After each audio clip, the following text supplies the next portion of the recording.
Alice in Wonderland. Down the Rabbit Hole. Alice was beginning to get very tired of sitting by her sister on the bank, and of having nothing to do. Once or twice she had peeked into the book her sister was reading, but it had no pictures or conversations in it.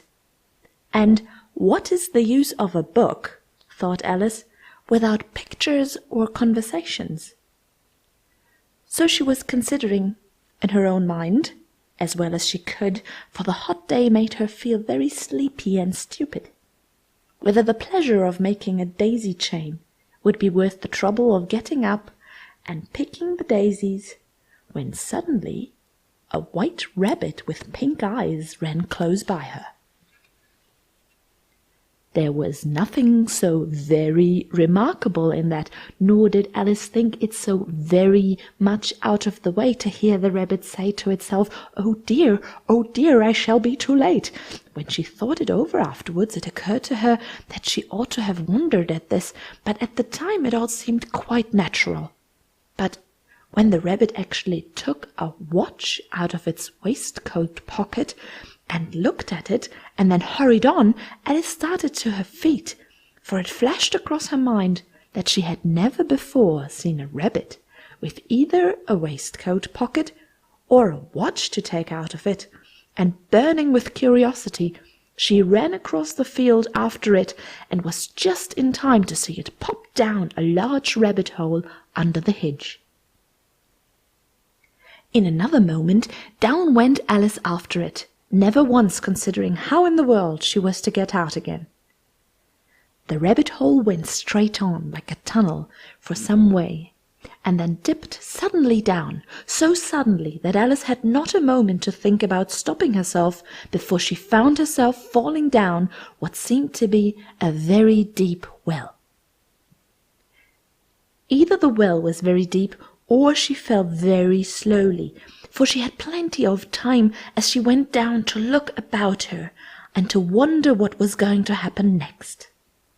First, she tried to look down and make out what she was coming to, but it was too dark to see anything. Then she looked at the sides of the well and noticed that they were filled with cupboards and bookshelves. Here and there she saw maps and pictures hung upon pegs. She took down a jar from one of the shelves as she passed. It was labelled orange marmalade, but to her great disappointment it was empty. She did not like to drop the jar for fear of killing somebody underneath, so managed to put it into one of the cupboards as she fell past it. Well, thought Alice to herself, after such a fall as this, I shall think nothing of tumbling downstairs. How brave they'll all think me at home. Why, I wouldn't say anything about it, even if I fell off the top of the house, which was very likely true. Down, down, down. Would the fall never come to an end? I wonder how many miles I've fallen by this time, she said aloud. I must be getting somewhere near the centre of the earth. Let me see. That would be 4,000 miles down, I think. For, you see, Alice had learned several things of this sort in her lessons in the schoolroom, and though this was not a very good opportunity for showing off her knowledge, as there was no one to listen to her, still it was good practice to say it over. Yes, that's about the right distance, but then I wonder what latitude or longitude I've got to. Alice had not the slightest idea what latitude was, or longitude either, but she thought they were nice grand words to say. Presently she began again. I wonder if I shall fall right through the earth. How funny it'll seem to come out among the people that walk with their heads downwards. The antipathies, I think. She was rather glad there was no one listening this time, as it didn't sound at all the right word. But I shall have to ask them what the name of the country is, you know. Please, ma'am, is this New Zealand or Australia? And she tried to courtesy as she spoke, fancy curtsying as you're falling through the air. Do you think you could manage it? And what an ignorant little girl she'll think me for asking. No, it'll never do to ask. Perhaps I shall see it written up somewhere. Down, down, down. There was nothing else to do, so Alice soon began talking again. Dinah will miss me very much tonight, I should think. Dinah was the cat. I hope they'll remember her saucer of milk at tea time. Dinah, my dear, I wish you were down here with me. There are no mice in the air, I'm afraid, but you might catch a bat, and that's very like a mouse, you know. But do cats eat bats, I wonder? And here Alice began to get rather sleepy, and went on saying to herself in a dreamy sort of way, Do cats eat bats? Do cats eat bats? And sometimes, do bats eat cats?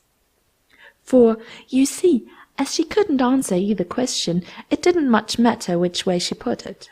She felt that she was dozing off, and had just begun to dream that she was walking hand in hand with Dinah, and was saying to her, very earnestly, Now, Dinah, tell me the truth. Did you ever eat a bat? When suddenly, thump, thump, down she came upon a heap of sticks and dry leaves, and the fall was over. Alice was not a bit hurt, and she jumped up onto her feet in a moment. She looked up, but it was all dark overhead. Before her was another long passage, and the White Rabbit was still inside, hurrying down it. There was not a moment to be lost.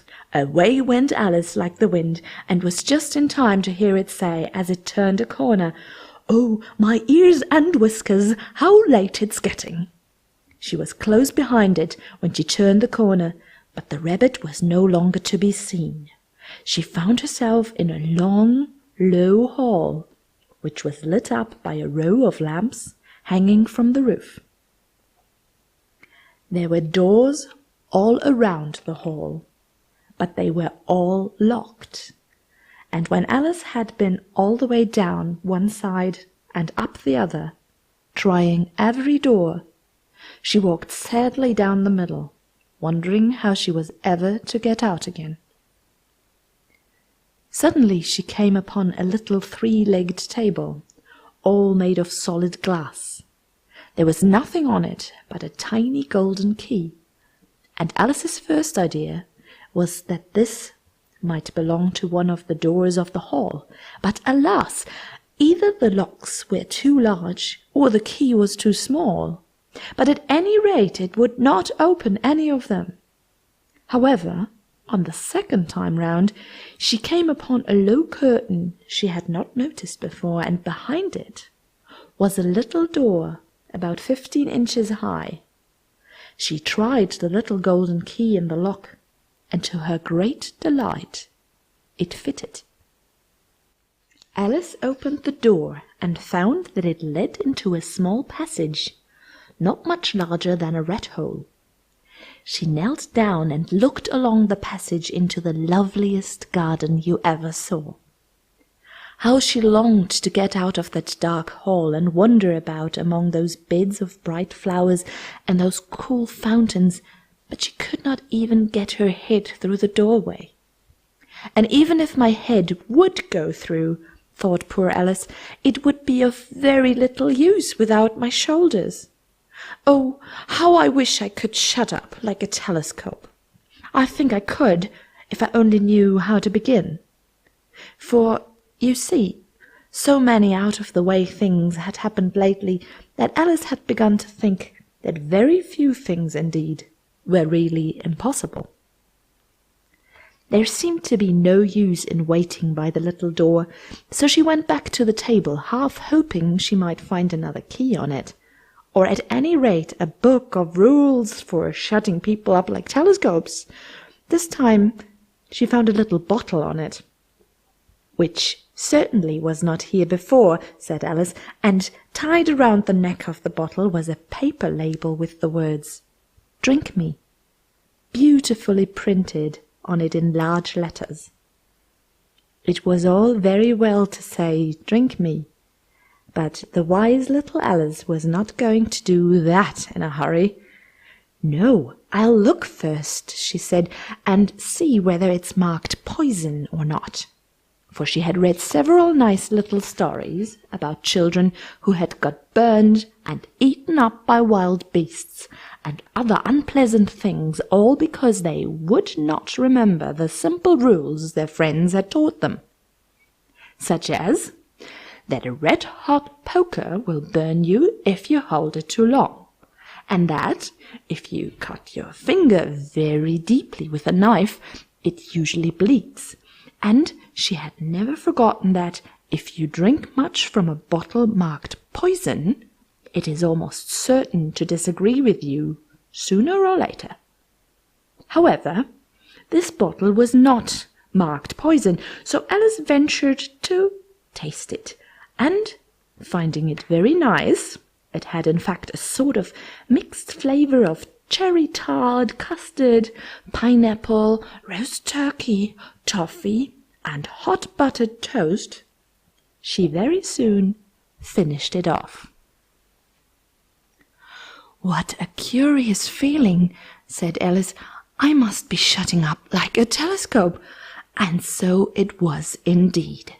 She was now only 10 inches high, and her face brightened up at the thought that she was now the right size for going through the little door into that lovely garden. First, however, she waited for a few minutes to see if she was going to shrink any further. She felt a little nervous about this. "For it might end, you know," said Alice to herself, "in my going out altogether like a candle. I wonder what I should be like then." And she tried to fancy what the flame of a candle looks like after the candle is blown out, for she could not remember ever having seen such a thing. After a while, finding that nothing more happened, she decided on going into the garden at once. But alas for poor Alice, when she got to the door she found she had forgotten the little golden key, and when she went back to the table for it, she found she could not possibly reach it. She could see it quite plainly through the glass, and she tried her best to climb up one of the legs of the table, but it was too slippery, and when she had tired herself out with trying, the poor little thing sat down and cried. "Come, there is no use in crying like that," said Alice to herself rather sharply. "I advise you to leave off this minute." She generally gave herself very good advice, though she very seldom followed it, and sometimes she scolded herself so severely as to bring tears into her eyes. And once she remembered trying to box her own ears for having cheated herself in a game of croquet. She was playing against herself, for this curious child was very fond of pretending to be two people.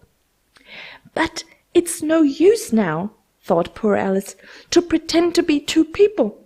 Why, there is hardly enough of me left to make one respectable person." Soon her eye fell on a little glass box that was lying under the table. She opened it and found in it a very small cake, on which the words "Eat me" were beautifully marked in currants. "Well, I'll eat it," said Alice, "and if it makes me grow larger, I can reach the key, and if it makes me grow smaller, I can creep under the door. So either way, I'll get into the garden, and I don't care which happens." She ate a little bit, and said anxiously to herself, "Which way? Which way?" holding her hand on the top of her head to feel which way it was growing, and she was quite surprised to find that she remained the same size. To be sure, this is what generally happens when one eats cake, but Alice had got so much into the way of expecting nothing but out-of-the-way things to happen that it seemed quite dull and stupid for life to go on in this common way. So she set to work and very soon finished off the cake.